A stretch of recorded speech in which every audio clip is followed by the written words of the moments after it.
Bonjour les amis et bienvenue dans ma chaîne ECF, Espace Comptabilité et Fiscalité. Cette vidéo est une introduction à la comptabilité. Il s'agit d'une lecture de la loi comptable et une présentation des principales notions en comptabilité. Donc sans plus tarder, on va voir ensemble le plan de cette présentation. Premièrement, on va voir quel est le rôle de la comptabilité générale. Deuxièmement, on va voir quels sont les registres légaux et documents obligatoires. Troisièmement, on va faire une lecture de loi. On va commencer par les généralités comptables, ensuite les principes comptables, on va voir les états de synthèse et enfin on va voir l'organisation du plan comptable général des entreprises. Donc voilà, le rôle de la comptabilité générale, je l'ai présenté en cinq grandes actions. Premièrement, la comptabilité permet de déterminer la performance économique d'une entreprise. Ça veut dire que à partir des documents produits par les comptabilités, on peut évaluer quelle a été la performance économique d'une entreprise. Et on peut ensuite les comparer deux entreprises par exemple. Le deuxième rôle, c'est mettre en lumière le patrimoine.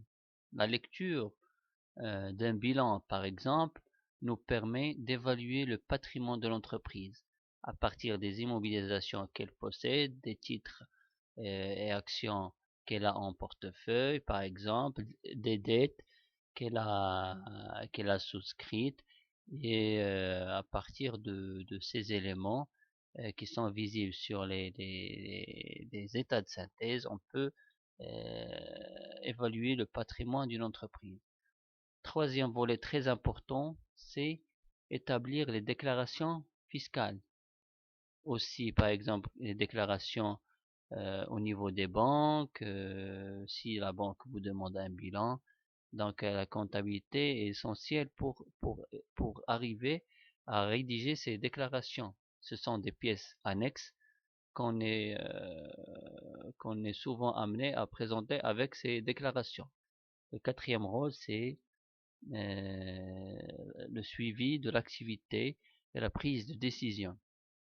Donc pour tout actionnaire d'une entreprise ou un investisseur, il ne peut pas prendre de décision s'il ne s'appuie pas sur la comptabilité d'une entreprise. Ça veut dire à partir des états de synthèse, les gens peuvent évaluer est-ce qu'une entreprise est solvable ou bien est-ce qu'elle réalise des bénéfices.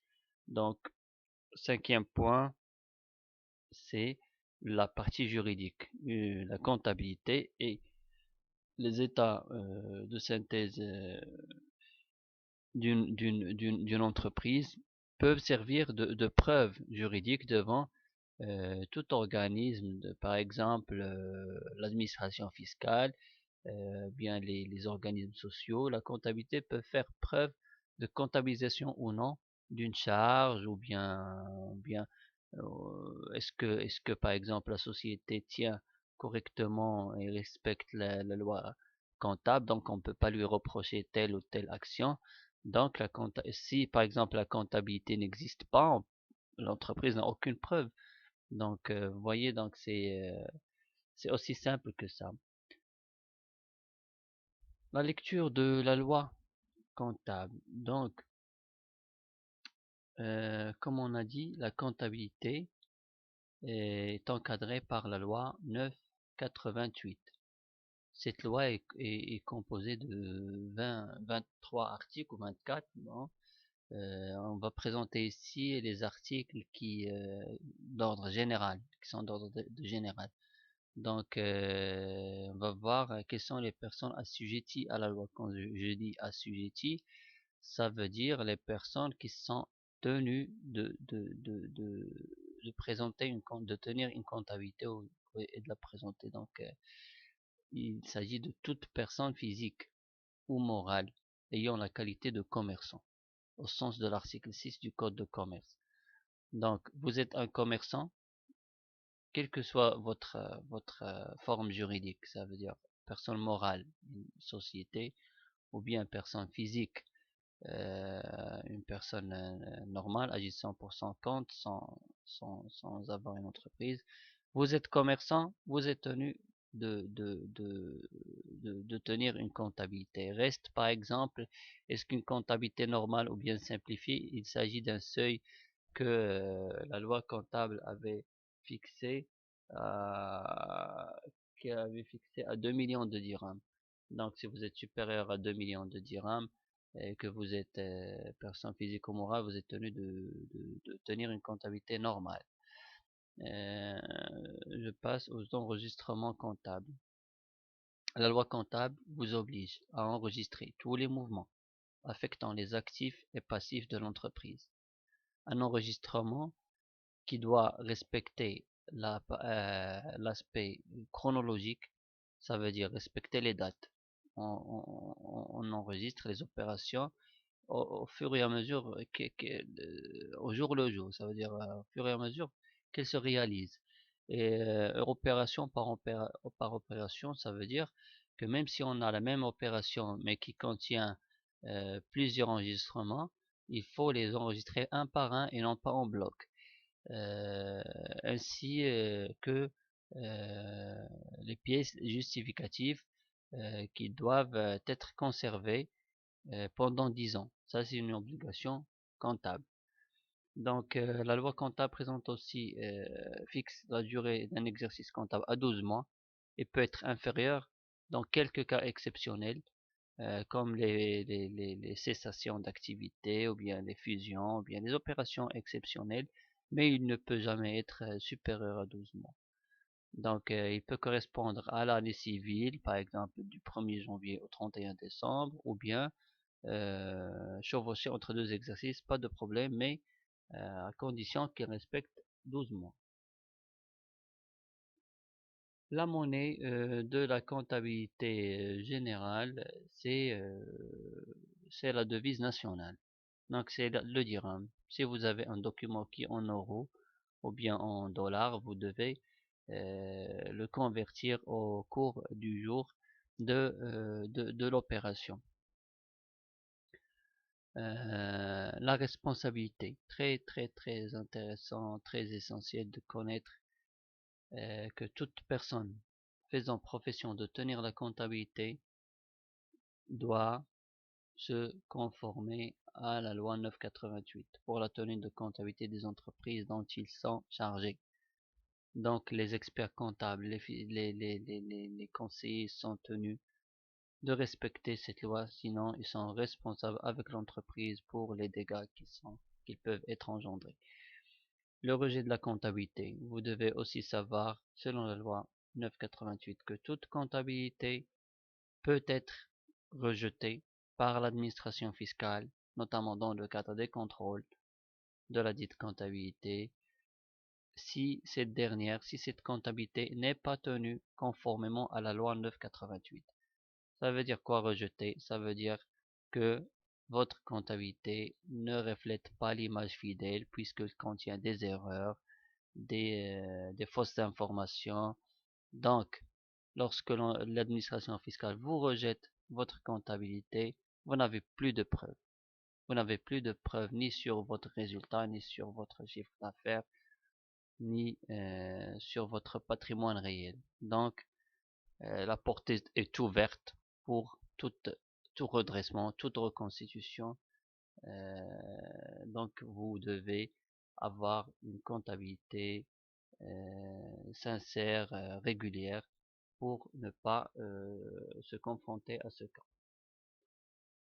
On passe maintenant aux registres légaux et documents obligatoires. Principalement, c'est le livre journal. Le livre journal, c'est un registre où sont portés tous les enregistrements sous forme d'écriture. Ça veut dire, vous avez réalisé une opération, vous avez devant vous une pièce comptable, une facture ou bien n'importe quelle pièce comptable. Vous devez enregistrer l'opération, vous l'enregistrez sur le livre journal. Normalement, c'est un registre en papier, mais aujourd'hui, tout le monde utilise des logiciels. Donc, vous affectez au moins deux comptes, un est débité et l'autre est crédité, ou bien plusieurs, d'une somme identique.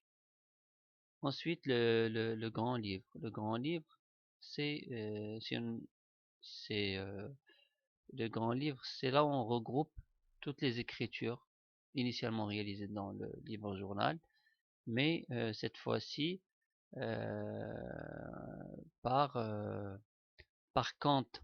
Donc, ce n'est pas, c'est juste une présentation qui respecte le plan de compte de l'entreprise. Ça veut dire on commence par la classe 1, puis la classe 2, qui sont les comptes de l'entreprise, et on voit quels sont les mouvements débit, quels sont les mouvements crédit pour chaque compte et les soldes.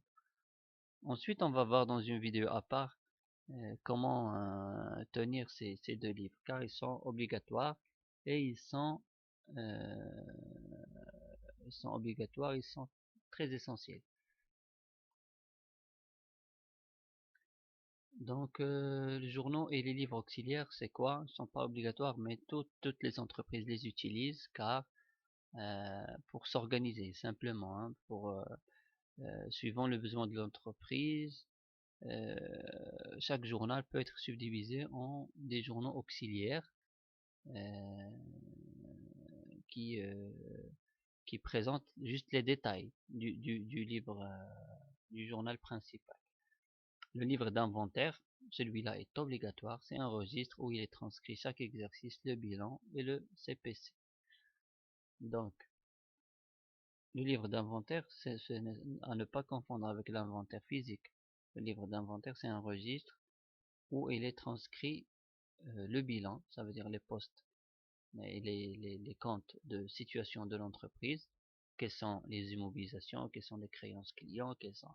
Et ensuite le passif, évaluer les dettes, tout est évalué, et le compte de produits et charges concernant tous les exercices, quels sont les produits, quelles sont les charges, quel est le résultat. Voilà, donc ensuite le manuel d'organisation comptable. Si vous avez un chiffre d'affaires supérieur à 10 millions de dirhams, c'est quoi le manuel d'organisation comptable? Il est obligatoire pour ces entreprises dont le chiffre d'affaires supérieur à 10 millions de dirhams. Mais euh, quelle est sa forme, ou bien vous êtes libre de. Oui, l'essentiel c'est que vous décrivez le fonctionnement de votre entreprise et principalement de la fonction comptable pour permettre à tout organisme qui veut faire le contrôle de votre comptabilité, le contrôle de votre comptabilité, vous lui permettez, grâce à ce manuel d'organisation comptable, de comprendre comment sont rédigés ces états de synthèse. Ça veut dire quel est le département en charge, quel est le logiciel utilisé, quand, quand est-ce que vous enregistrez, en combien de livres auxiliaires, par exemple, subdiviser votre livre journal. Ceci peut être les principaux paragraphes d'un tel manuel. Donc, une chose très importante, le livre journal qu'on a vu et le livre d'inventaire, ce sont des documents, on avait dit qu'ils sont obligatoires, mais ils doivent être euh, cotés et paraphés. Ça veut dire quoi? Ça veut dire les deux registres, à partir de la date de la création de l'entreprise, vous devez les faire coter et paraffer au tribunal. Ensuite, vous transcrivez les comptes sur chaque page qui est cotée et paraffée par le tribunal, sans rature, sans blanc, sans. Vous ne devez pas normalement rayer tout ce que vous, vous avez vous avez écrit. Vous devez contrepasser, mais pas de rature, pas de. Il doit être transcrit normalement. L'inventaire physique obligatoire. L'inventaire physique, c'est quoi? À la fin d'un exercice donné, les entreprises sont tenues d'évaluer les éléments de leurs actifs et passifs et dresser un tableau en quantité et en valeur de ces éléments. Voilà combien j'ai en stock, combien j'ai en créance client, combien j'ai en dette, combien j'ai en immobilisation. Tous ces éléments doivent faire l'objet d'une évaluation, et ça permet aussi d'évaluer par exemple des pertes des dépréciations, d'évaluer donc les amortissements exceptionnels ou bien les provisions à constituer en fin d'exercice. On passe maintenant aux principes comptables. Vous entendez toujours parler des principes comptables. Il y a 7, il y en a 10, il y en a 8. Les principaux, euh, les principales, les principaux qu'on va voir ici, ce sont ceux édictés par la loi comptable, qui est l'image fidèle. Ça, c'est un principe. L'image fidèle, ça veut dire que les états de synthèse doivent comprendre autant d'informations financières et patrimoniales pour donner une image réelle des actifs et passifs de l'entreprise. D'accord? Donc, en lisant votre comptabilité et vos états de synthèse, on doit être en mesure de d'imaginer ou bien d'avoir une image réelle de ce que vaut l'entreprise. Si par exemple les états de synthèse ne permettent pas ceci, il existe des compléments d'informations que vous pouvez ajouter dans vos états de synthèse pour mieux décrire cette image fidèle. Deuxième principe comptable qu'on va voir, c'est la permanence des méthodes. Qu'est-ce qu'on veut dire par ce principe? La permanence des méthodes. À partir d'un exercice à un autre, la permanence des méthodes veut dire on ne doit pas changer de méthode, tout simplement. Vous évaluez vos stocks à une méthode, vous continuez à évaluer votre stock à cette méthode. Donc, ainsi, par exemple, la présentation des états retenus par une entreprise ne doivent pas changer d'un exercice à l'autre. S'ils sont nécessaires pour avoir une image fidèle, ils doivent être indiqués dans l'état d'information complémentaire. Ça veut dire, si le changement de méthode vous permet de respecter le principe de l'image fidèle, vous l'indiquez sur l'état d'information complémentaire et vous changez de méthode. Sinon, vous n'avez pas le droit de changer de méthode. Le troisième, c'est principe de non-compensation. Comme on avait vu, les opérations sont enregistrées au jour le jour, opération par opération, et donc les écritures comptables doivent respecter une certaine spécialité de chaque compte. Donc les éléments de l'actif et de passif ne doivent pas être compensés entre eux. Ça veut dire par exemple, vous avez par exemple un achat auprès d'un fournisseur, vous le comptabilisez, vous avez un règlement, vous effectuez le règlement. Vous ne compensez pas un fournisseur avec un client ou bien avec un autre compte de l'actif. Un autre principe, c'est le principe de prudence. Les produits ne sont enregistrés en comptabilité que s'ils deviennent définitifs. Les charges, quant à eux, doivent être enregistrées dès lors qu'elles sont probables. En l'occurrence, les provisions et les amortissements. Ce sont des traitements qui se font en général en fin d'exercice.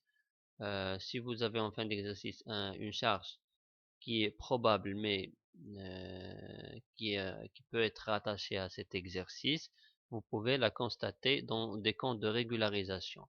Mais les produits ne sont enregistrés que s'ils sont définitifs. Ça veut dire par exemple une vente déjà effectuée ou bien un produit, une créance qui est déjà acquise. Le principe d'indépendance des exercices. Ce principe est très simple. À la clôture d'un exercice, seuls les produits et les charges concernant cet exercice peuvent être retenus pour le calcul du bénéfice. C'est logique, ça veut dire que pour calculer le résultat d'un exercice, on fait la somme des produits de cet exercice moins les charges de cet même exercice. Donc on ne peut pas avoir des charges qui concerne un autre exercice. Le principe du coût historique, il s'agit de l'évaluation des éléments de l'actif et du passif à leur entrée dans le patrimoine de l'entreprise. Le principe du coût historique veut que cette valeur d'entrée reste inchangée au cours de la vie de l'entreprise. Ça veut dire, si à la fin d'un exercice donné, vous constatez que cette valeur a été diminuée par une dépréciation, par une perte de valeur, vous n'avez le droit de constater que des provisions ou des amortissements. Mais la valeur qui reste affichée sur l'actif de l'entreprise reste inchangée. On passe maintenant aux états de synthèse. Qu'est-ce qu'on veut dire par les états de synthèse? C'est un ensemble de documents ou bien de tableaux qui sont constitués par le bilan qui décrit séparément les éléments de l'actif et du passif de l'entreprise. Il regroupe des comptes appelés comptes de situation. Quand vous entendez compte de situation, ça veut dire c'est les comptes de l'actif et du passif. Ils ne sont pas remis à zéro à la clôture des exercices, mais ils restent inchangés pendant toute la durée de vie d'une entreprise jusqu'à leur sortie des éléments de l'actif ou bien du passif. Le compte de produits et charges, ce tableau récapitule pour un exercice donné les produits réalisés et les charges engagées. Il regroupe les comptes appelés comptes de gestion. Quand vous entendez comptes de gestion, ça veut dire c'est lié déjà à l'exercice, à un seul exercice. Ça veut dire c'est les produits et les charges d'un exercice donné. Donc à l'ouverture d'un nouvel exercice, on aura des comptes dont les soldes sont nuls, ils commencent à zéro. Les états de solde, l'état des soldes intermédiaires de gestion, c'est un tableau qui décrit la formation de résultats. Il décrit aussi les soldes, ce qu'on appelle les soldes intermédiaires de gestion, comme la marge commerciale, la valeur ajoutée des sociétés industrielles,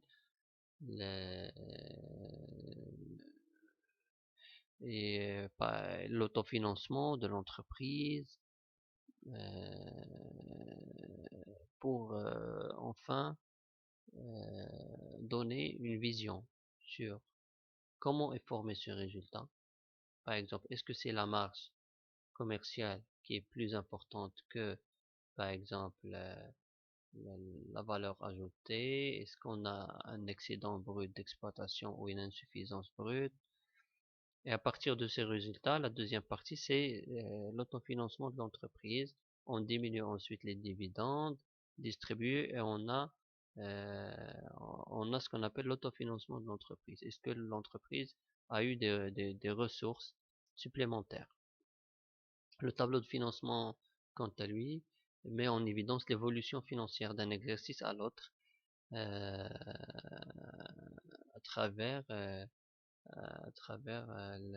démonstration des ressources dont a disposé l'entreprise d'un exercice à l'autre et des emplois qui ont reçu ces ressources. D'accord? L'état des informations complémentaires, c'est l'ensemble des tableaux qui sont annexes à ce qu'on vient de voir. En général, ces tableaux, c'est ce qui différencie le modèle normal du modèle simplifié. Le modèle normal, lui, contient tous ces états, plus particulièrement les informations complémentaires au bilan et au CPC, catégorie B, par exemple, le tableau, le détail des non-valeurs, le tableau des immobilisations, les tableaux de provision, de créances. On a aussi les principes et méthodes comptables et les autres informations complémentaires qui décrivent l'état de répartition de capital, l'affectation des résultats, tableau des opérations de devise. Toutes ces informations, comme on a vu, sont nécessaires pour mieux décrire et donner une image réelle et sincère de ce que vaut effectivement une entreprise. On passe au chapitre concernant le plan comptable général des entreprises. Et on va voir la codification des comptes de la comptabilité. C'est en général 4 chiffres. Ce qu'on appelle un compte c'est 4 chiffres. Chaque chiffre a une signification qui permet le classement et l'organisation de ce plan. Donc le premier chiffre, c'est ce qu'on appelle les masses ou bien les classes. Le deuxième chiffre, on les appelle des rubriques. Troisième chiffre, des postes. Et quatrième chiffre, ce qu'on a, c'est le compte. On peut subdiviser un compte en plusieurs sous-comptes ou des comptes subsidiaires qui contiennent plus de 4 chiffres et qui sont créés à volonté par l'entreprise pour mieux organiser et décrire un compte donné. Par exemple, si vous avez un compte de vente de produits, vous pouvez le subdiviser en vente de produits au Maroc ou bien à l'étranger. Vous avez par exemple des types de stocks, des types de marchandises, plusieurs fournisseurs. Pour chaque fournisseur, vous pouvez lui donner un numéro de compte à part. Ça permet bien évidemment de organiser votre comptabilité. C'est le but déjà du plan comptable général d'entreprise, et uniformiser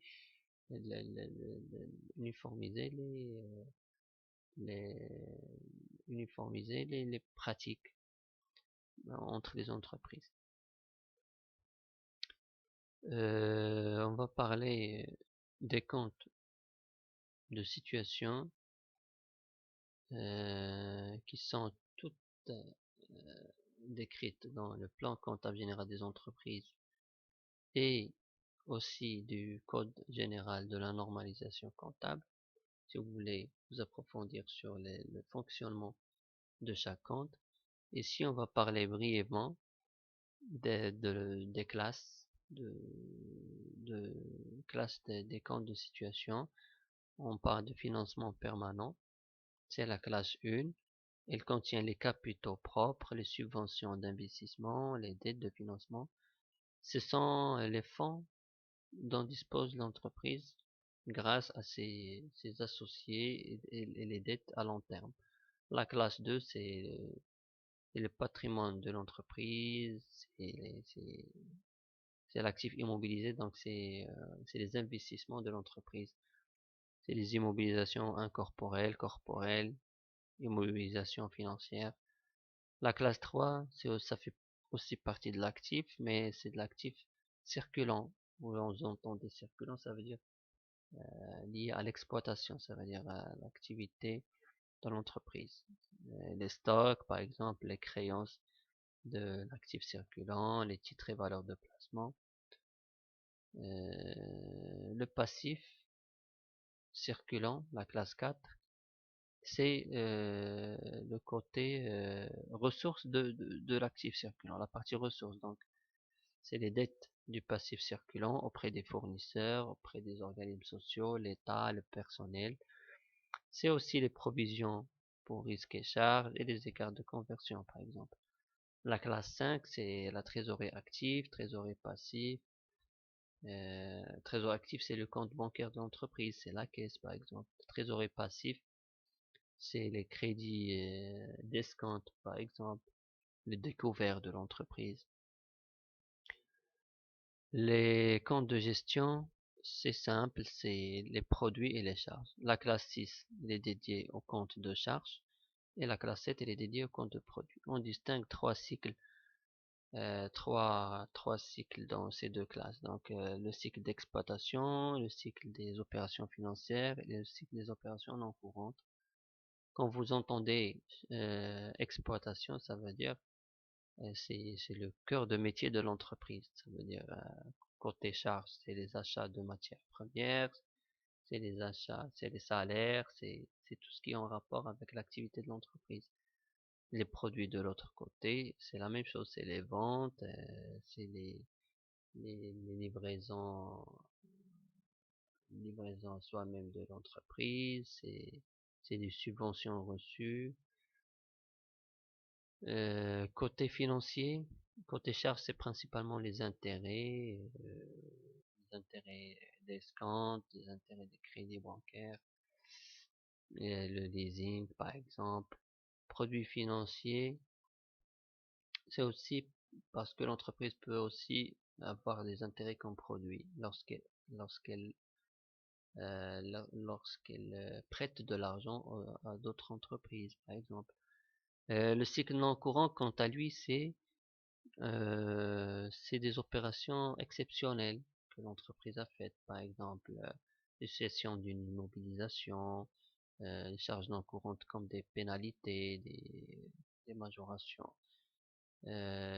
Pour les produits non courants, comme j'ai dit, généralement c'est des cessions d'immobilisation ou bien des dédits reçus sur abandon, par exemple, d'un marché. Vous avez reçu une indemnisation suite à une résiliation, par exemple. C'est ce type de produit.